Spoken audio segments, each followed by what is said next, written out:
छत्रपती संभाजी महाराज की जय। छत्रपती संभाजी महाराज की जय। जय भवानी, जय शिवाजी, जय भवानी, जय शिवाजी।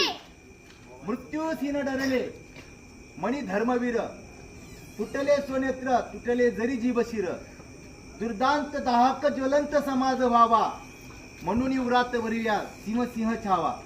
याचा अर्थ असा होतो की मृत्यूलाही न घाबरणारे आपले छत्रपती संभाजी महाराज, त्यांची डोळे काढले गेले, जीभ काटली गेली, तर आपण त्यांना तो शिवसिंह छावा आपल्या उरात भरायचा आहे, म्हणजे धर्मवीर संभाजी महाराज।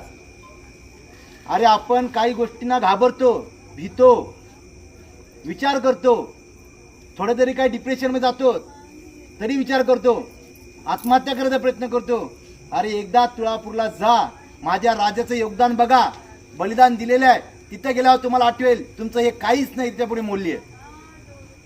कारण राजाला आपल्या औरंगजेबनं संगमेश्वर इथून पकडून नेलं, कारण त्याला पकडण्याचं कारण म्हणजे मूळ आपलीच माणसं आहेत, जे आपलीच माणसं आपल्या पाठीवर वार करत आले, ते म्हणजे त्यांचे सख्खे मेवणे कान्होजी शिर्के यांनी त्यांना पकडून दिलं। अरे महाराज ते एवढे बलवान होते, कोणालाच न आवरणारे होते, हजारो काय लाखो जरी सैन्य असलं तर लढण्याची धमक महाराजांमध्ये होती। मात्र काफीर लोकांनी काहीतरी आपल्या महाराजांना पकडून दिलं आणि महाराजांना पकडल्या गेलं आणि तिथून नेऊन आपल्या महाराजांची डोळे काढली, हात कापली गेली, जीभ काढली, तरी महाराज घाबरले नाही, रडले नाही, झुकले नाही। मरेपर्यंत जो लढत राहिला, मरेपर्यंत जो मागं नाही हटला, तो म्हणजे खरा मराठा छत्रपती संभाजी महाराज। आपल्यासाठी खूप योगदान आहे मराठ्यांचं। 18 पगड जातींना सोबत घेऊन सिनी छत्रपती शिवाजी महाराज यांनी आपलं स्वराज्य स्थापन केलं आणि त्यांना सांभाळण्याचं काम जे केलं ते आपल्या छत्रपती धर्मवीर संभाजी महाराजांनी। त्यांची हत्या झाली, त्यांना मारले गेलं औरंग्यानं, मग तरी हरले नाहीत, तरी पुढे चलून तो लढा महाराणी ताराबाई यांनी दिला, म्हणून आज आपण इथे उभे आहोत।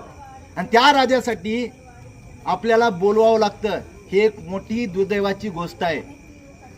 अरे एक दिवस 10 मिनिटं आपल्या राजासाठी आपण काढू शकत नाही, हे दुर्भाग्य आहे आपल्या हिंदू माणसांचं, मराठी माणसांचं। त्यामुळे एकनिष्ठ मावळे एका आवाजावर लाखो मावळे जमावायचे। अरे युद्ध जर करायचं असेल ना तर बलिदान द्यायचे सोबत, महाराज तुम्ही पळून जाओ, आम्ही वाचू, आम्ही आहोत, तुम्ही जा रायगडाशी। महाराज पितूर झाले नाही म्हणले, मी तुमच्या सोबत लढत राहणार, आणि लढत राहिले। कोण कुठला तो कवी कलेश महाराजांचा मित्र, अरे त्यांनी आपलं आयुष्य महाराजांना समर्पण केलं। त्या महाराजांचा आज बलिदान दिवस आहे, 18 फेब्रुवारी पासून आजच्या तारखेपर्यंत, आज 11 मार्च, 28 दिवस महाराजांची क्रूरतेने हत्या करण्यात आली, तरी महाराज हरले नाही। जर एवढे धर्मवीर आपले संभाजी महाराजांना एवढं मारून पण ते काय हाल झाले नाहीत, तर आपण व्यस्त करा आपला धर्म किती श्रेष्ठ आहे। अरे गर्व असला पाहिजे, अभिमान असला पाहिजे, मी हिंदू आहे, हिंदू म्हणून जन्माला आलो, हिंदू म्हणूनच मरणार, ही आपली व्याख्या पाहिजे। झुकविले त्या हिमालया पुजतो आम्ही शिवराया, नाही सहन होणार स्वराज्याची फरेद, आताही हृदयात राहतात आऊसाहेब, नाही विसरलो लाखो मावल्यांचे बलिदान। आताही शंभूराजे आठवले ना, डोळ्यातले आसू आपापट ठपतात, कारण त्यांचं बलिदान ते आहे। वाकणार तर नाही, मोडणार नाही, तो खरा मराठा।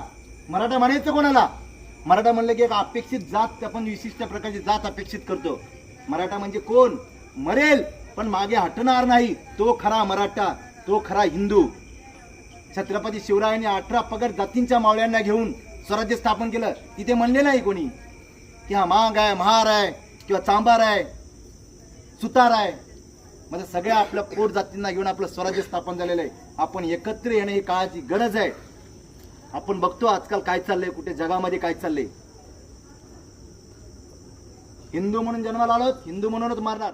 पुण्यश्लोक छत्रपती शिवाजी महाराज की जय। धर्मवीर छत्रपती संभाजी महाराज की जय। भारत माता की जय। हिंदू धर्म की जय।